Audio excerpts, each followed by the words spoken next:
I mean, what's not to like? Bread? Good. Cheese? Good. Meat? Good. Not too much to prep here for 2 sandwiches, so let's start by smashing 4 garlic cloves with the side of your knife or a meat mallet, and then just peel off the skin. If you're one of the lucky ones to bite into a clove of garlic in your sandwich, consider it a lucky day. Go buy yourself a lottery ticket. Next, I have about 5 fresh large basil leaves that I'm just going to tear up into small pieces. And here I have 1 250-gram ball of fresh mozzarella. And for 2 sandwiches, it might be more than enough, but not for me. And also, it's very hard to slice up fresh mozzarella without eating it along the way. 1 slice for the sandwich and 1 slice for me. And that's just how I do it. For the sandwich, you want a nice, good, crusty, thick bun.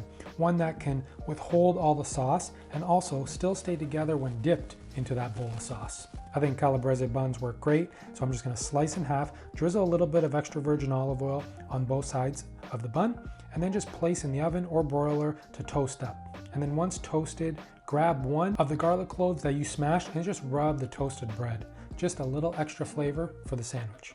Now for the meat, I have 2 fairly thick cut eye of round steaks, a nice lean cut from the back of the cow, and it's very inexpensive. I think I paid just under $7 for both steaks.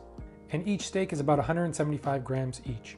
Great value, great flavor, but because it's a bit tougher cut, it's best to cook it low and slow, which is what we're gonna do.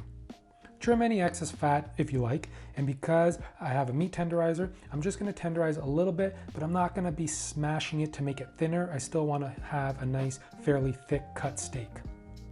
Once both sides are tenderized, you can season with salt and freshly cracked pepper, and then we're gonna dredge in flour. I have about 1/4 cup or 30 grams of all-purpose flour, and that should be enough to cover both steaks.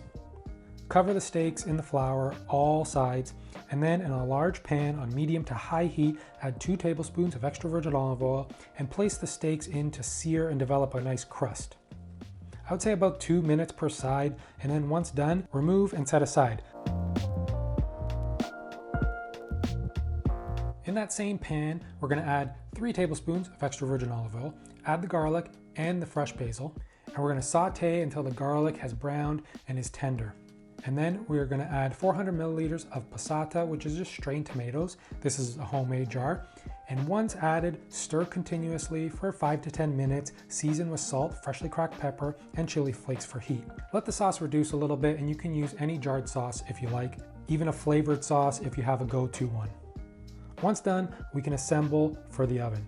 I have a 7x10 casserole dish that both steaks and the sauce will fit perfectly in. Lay some sauce down on the bottom of the casserole dish, and then we're gonna add the steaks in and then cover with the remaining sauce, and then we're gonna tightly cover with foil.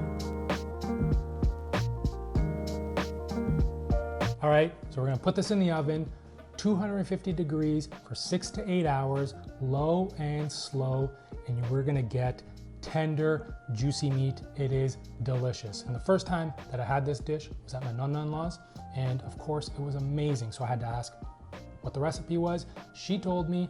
I loved it ever since, but I wanted to turn it into a sandwich, but still keep the integrity of the dish and her recipe and not overpower it with anything. So I'm just gonna add some bread, we're gonna add some cheese, and really, that's all you need.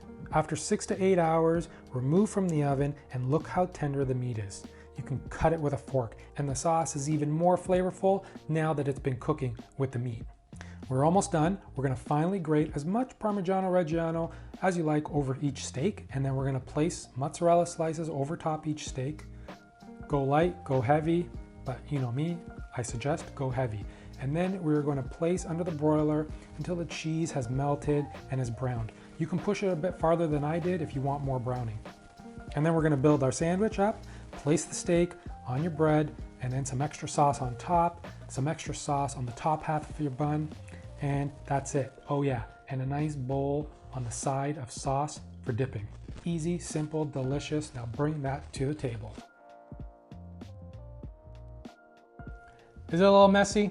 Sure. Is it delicious? 100%. It is perfect in every way.